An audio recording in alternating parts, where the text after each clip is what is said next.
Okay, let's talk about something you might actually be holding it in your hand right now. A super common purchase, but what you probably don't know is that it has this hidden, just astronomical cost. It's a number that banks and marketers are basically praying you never figure out.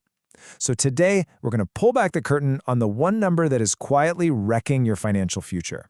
So let's just take a typical high-end smartphone. You know the drill, right?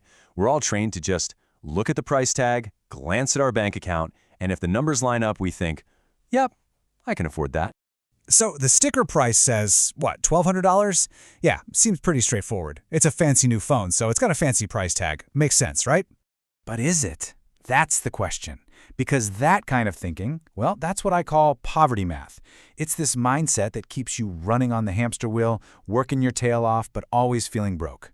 The real price, the one that actually matters, isn't what you're paying today. So, okay, let's flip the script. Let's switch over to wealth math. Because with this way of thinking, the true cost has nothing to do with the cash you hand over right now. Nope, it's all about the massive future fortune you're literally trading away. $60,000. No, I'm not kidding. If you really understand the math of building wealth, that $1,200 phone is actually costing you 60 grand. And stick with me, because today I'm going to give you the mental tool you need to see this invisible price tag on absolutely everything you buy. All right, so this tool, we're going to call it the wealth multiplier. And trust me, it's a simple but crazy powerful calculation that is going to completely change how you look at every single dollar you spend. So here's the fundamental difference, right? Poverty math just asks, can I afford the monthly payment? That's it. It's a total trap focused only on right now. But wealth math? Oh, it asks a much, much bigger question. It asks, what is the true future cost? What future wealth am I literally giving up if I buy this? And this all comes down to a really important idea: opportunity cost. See, money isn't just stuff for spending. Think of it like a seed. Every single dollar you spend today is a seed you can't plant. It's a dollar that can't grow into a giant money tree for you down the road. So you're not just losing a dollar, you're losing all the dollars it was going to become. And you know what's crazy? The math here is actually super simple. Let's call it the rule of 50. It's just a quick mental shortcut. Based on the stock market's average return over, the last century or so, about 10% a year, every single dollar you invest today could be worth roughly $50 by the time you're ready to retire in about 30 years. $1 becomes 50. This little rule is a game changer. Let me put it this way. You're at home, feeling lazy, you don't want to cook, so you order some food delivery. $20, no big deal, right? Wrong. Take that $20, multiply it by 50. That's $1,000 missing from your retirement. You're not just eating a burger, you are literally eating your financial freedom. Okay, so now let's see how this thing really starts to stack up. We're going to take this wealth multiplier and apply it to some of the biggest traps, the most common ways people just drain their future wealth without even realizing it. Let's start with maybe the biggest wealth destroyer of them all: the new car payment. The average right now is somewhere around $748 a month.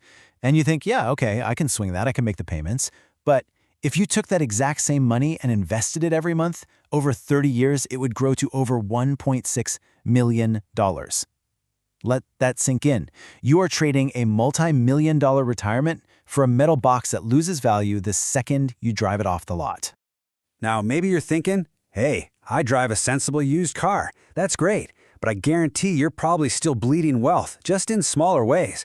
Look at this. The average person spends about $273 a month on subscriptions and another $280 on eating out.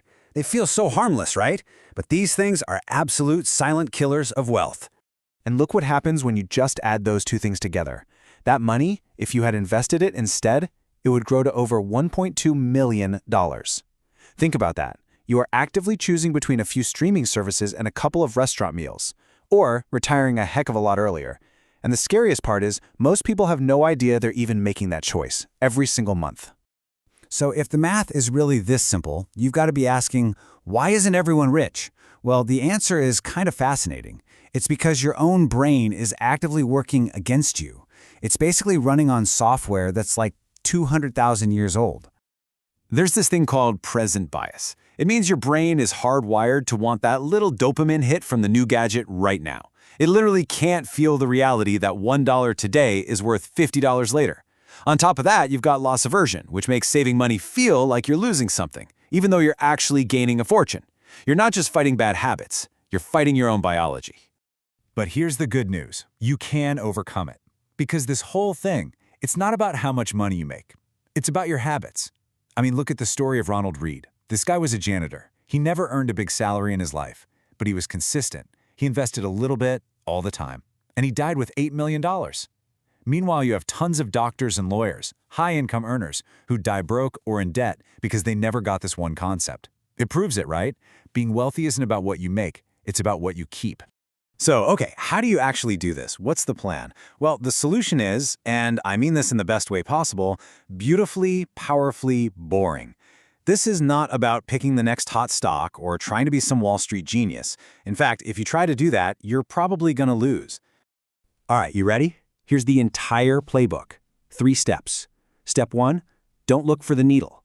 Just buy the whole haystack. All you do is open a brokerage account and buy a low-cost S&P 500 index fund. That's one purchase, and you own a tiny piece of the 500 biggest companies in America. Simple.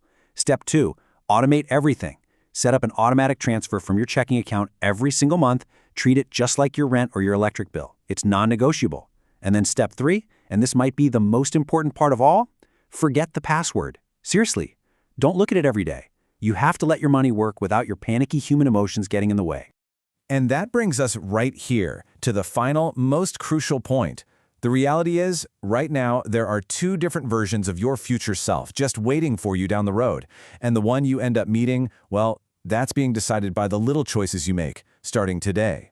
You've got version A. They're still working part-time at age 73, always worried about bills, constantly wondering, where did all my money go? And the answer is simple. It went to cars that are now in a junkyard, subscriptions you forgot you had, and phones that became obsolete years ago. Then there's version B. They're free, completely free. They own their time. They have this sense of financial peace that you just can't buy. And here's the thing, both of these people are you. You just have to pick one. Look, every single day you wait, this math just gets harder. The climb to freedom gets steeper. The choice is 100% yours to make, but the clock is ticking. The math is relentless, and it doesn't wait for anyone. So the only real question left is, will you?